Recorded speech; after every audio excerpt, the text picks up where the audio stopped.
Direito ambiental, introdução, evolução histórica do direito ambiental internacional. A primeira conferência mundial sobre meio ambiente humano. A primeira conferência mundial sobre o direito sobre o meio ambiente humano foi realizada em 1972, em Estocolmo, na Suécia. Foi um marco internacional, pois refletiu na preocupação da ONU com o direito ambiental. À época eram consideradas apenas questões demográficas, ou seja, o aumento da população mundial. A Declaração de Estocolmo, documento editado ao final dos trabalhos, contém 26 princípios de direito ambiental. O primeiro princípio da Declaração de Estocolmo estabelece que o homem tem direito à igualdade, à liberdade e o dever de proteger o meio ambiente para as presentes e futuras gerações. A partir dessa conferência, as questões ambientais entraram na agenda política, econômica e social global. Então, a partir da primeira Conferência Mundial sobre o Meio Ambiente Humano, em Estocolmo, na Suécia, foi um marco internacional dos direitos humanos, pois refletiu a preocupação da ONU com o direito ambiental, que à época eram consideradas apenas questões demográficas, ou só o aumento da população mundial. Porém, a Declaração de Estocolmo foi documento editado ao final dos trabalhos, contendo 26 princípios de direito ambiental.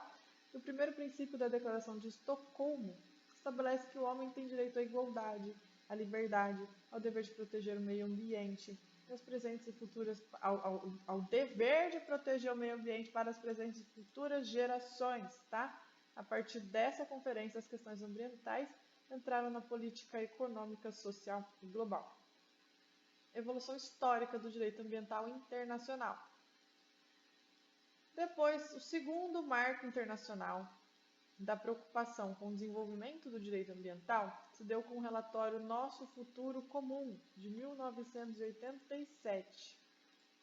Foi quando eu nasci. Nosso Futuro Comum, 1987.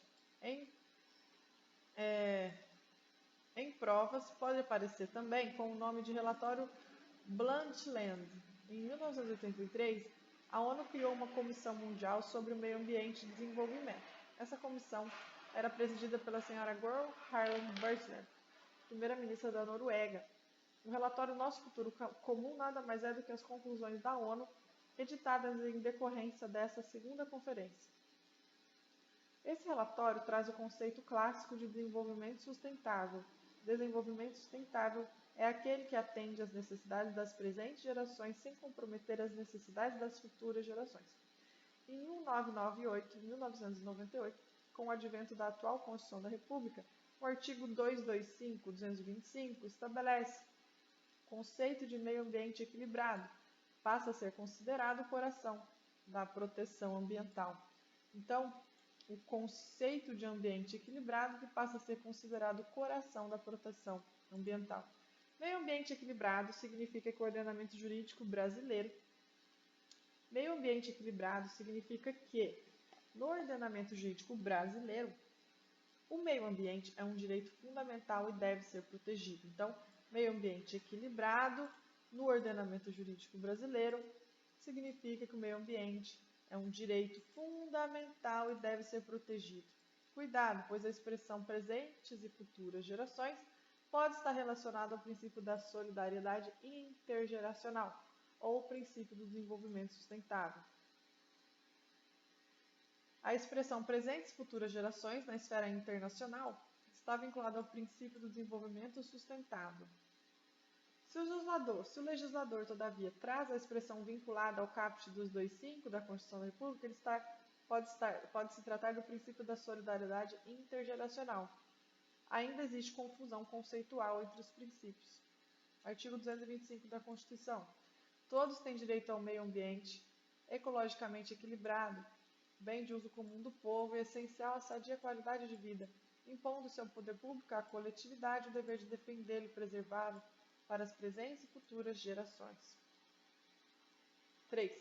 Conferência sobre o Meio Ambiente e Desenvolvimento Rio 92 ou ECO 92. Essa conferência ocorreu no Rio de Janeiro em 1992 1992, e foram editados alguns documentos. A Declaração do Rio, a Agenda 21. A Agenda 21 é um programa de ação com diretrizes para a implementação do desenvolvimento sustentável. Foi uma tentativa de promover em escala planetária um novo padrão de desenvolvimento, conciliando métodos de proteção ambiental, justiça social e eficiência econômica. É um documento programático que contém 40 diretrizes. Em 1992, pensou-se nas medidas necessárias para a implantação do desenvolvimento sustentável. Então, em 1992, pensou-se nas medidas necessárias para a implantação do desenvolvimento sustentável. Trata-se, como visto, de um documento programático, ou seja, não vinculativo. As diretrizes englobam tanto ações do Estado quanto das empresas privadas e da sociedade. Abrange desde o âmbito regional até o âmbito global. Uma característica importante da Agenda 21 e a Declaração do Rio são os de soft law, isto é, direito flexível, não impositivo. São normas não obrigatórias, não cogentes. Então, uma das características importantes é que a Agenda 21 e a Declaração do Rio são exemplos de soft law, isto é, direito flexível, não impositivo. São normas não obrigatórias, não cogentes.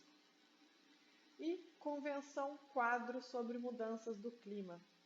A Convenção Quadro sobre Mudanças do Clima teve sua assinatura aberta em 9 de maio de 92, um mês antes da do Rio, 92. O aquecimento global é um fenômeno natural potencializado pela ação humana. O homem tem potencializado os efeitos negativos do aquecimento global. A Convenção preocupa-se com a redução dos gases antropogênicos que são gerados pelas atividades humanas, como, por exemplo, indústria, desmatamento da Amazônia Legal e emissão de gases dos rebanhos brasileiros. Em 1997, é editado o Protocolo de Quioto, na COP3, Conferência das Partes 3. Depois de assinada a Convenção, as partes se reúnem periodicamente em encontros e são editados alguns documentos. O Protocolo de Quioto é um desses documentos, que foi assinado durante a realização da COP3. Seu objetivo é reduzir a emissão de gases de efeito estufa, GEE. Já a sua meta era reduzir na média de 5% das emissões no ano de 1990, período compreendido entre 2008 e 2012. As metas percentuais do Protocolo de Quioto aplicam-se somente aos países desenvolvidos, por isso não são aplicáveis ao Brasil, que à época era considerado país em desenvolvimento. Grande parte dos países participantes do Protocolo de Quioto não cumpriram as metas estabelecidas. Embora o Brasil não tenha metas percentuais, possui uma política nacional de mudança do clima consubstanciada na Lei 12.187 de 90. As discussões das conferências das partes foram permeadas por grande tensão, pois os países não desejavam reduzir suas emissões. O Brasil, à época do governo Lula, comprometeu-se voluntariamente a cumprir metas bem maiores. Foi considerado uma atitude audaciosa. É o que dispõe o artigo 2 da Lei 12.187 de 2009. A meta do Brasil é reduzir sua emissão até 2020, no percentual de 36,1% a 38,9%. É uma meta ousada, na medida que as metas dos países desenvolvidos giram em torno de 1% a 2%. Artigo 12 da Lei 12.187 de 2009. Para alcançar os objetivos da Política Nacional das Mudanças do Clima, o país adotará como compromisso nacional voluntário ação de mitigação de emissão de gases de efeito estufa com vistas em reduzir em 36,1% e 38% até 2020. Já estamos em 2020. A projeção das emissões para 2020, assim como o detalhamento das ações para alcançar o objetivo expresso no CAPT, serão dispostos por decreto, tendo por base o segundo Inventário Brasileiro de Emissões e Remoção Antrópicas, de gases de efeito estufa não controlados pelo Protocolo de Montreal, a ser constituído em 2010. O Protocolo de Kyoto, ao contrário da Declaração do Rio e da Agenda 21, trata-se de hard law, ou seja, é direito cogente. Então, o Protocolo de Kyoto, ao contrário da Declaração do Rio e da Agenda 21, trata-se de hard law, ou seja, é direito cogente. Convenção sobre Diversidade Biológica. É o mais importante instrumento internacional de proteção à diversidade biológica. O Brasil foi o primeiro país signatário da Convenção sobre Diversidade Biológica. Vale lembrar que diversidade biológica é composta pela fauna, flora, micro-organismos, etc. Objetivos da Convenção sobre a Diversidade Biológica. Conservação da diversidade biológica, uso sustentável dos recursos biológicos, a distribuição justa e equitativa dos benefícios do uso dos recursos genéticos. O homem não conhece nem 10% de toda a biodiversidade do planeta e, quando são realizados desmatamentos, a biodiversidade é muito prejudicada. A Política Nacional da Biodiversidade é o Decreto 4339. A questão envolvendo esses instrumentos foi cobrada na prova da AGU em 2012.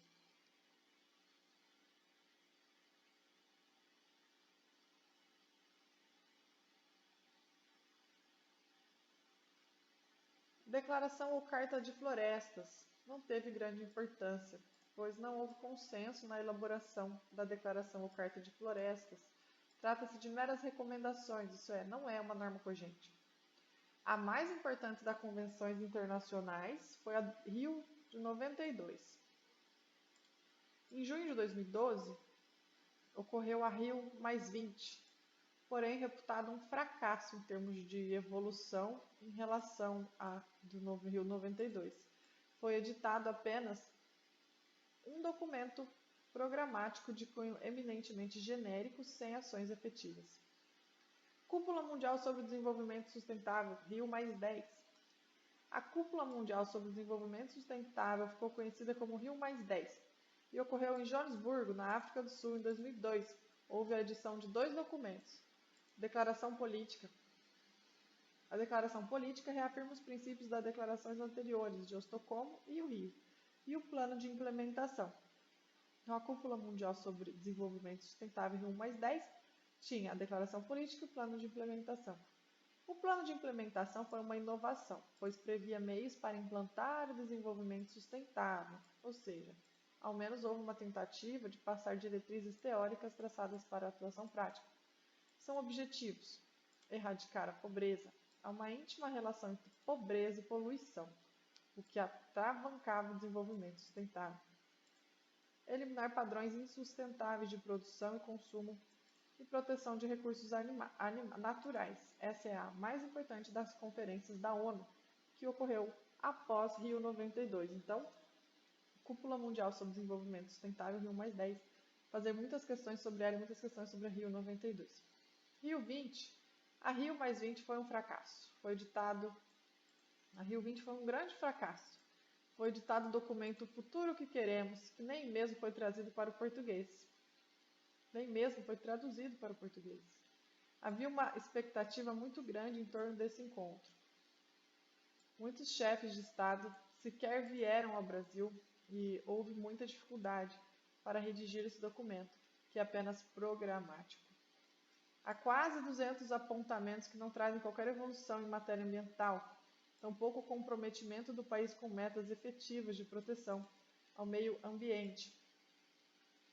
Esse áudio, então, de 15 minutos, está falando sobre a introdução ao direito ambiental, evolução histórica, primeira conferência mundial sobre o direito, sobre o meio ambiente humano, relatório Nosso Futuro Comum, conferência sobre o meio ambiente e desenvolvimento, Rio 92 ou ECO 92, Cúpula Mundial sobre o Desenvolvimento Sustentável, Rio 10 e Rio 20. Bons estudos!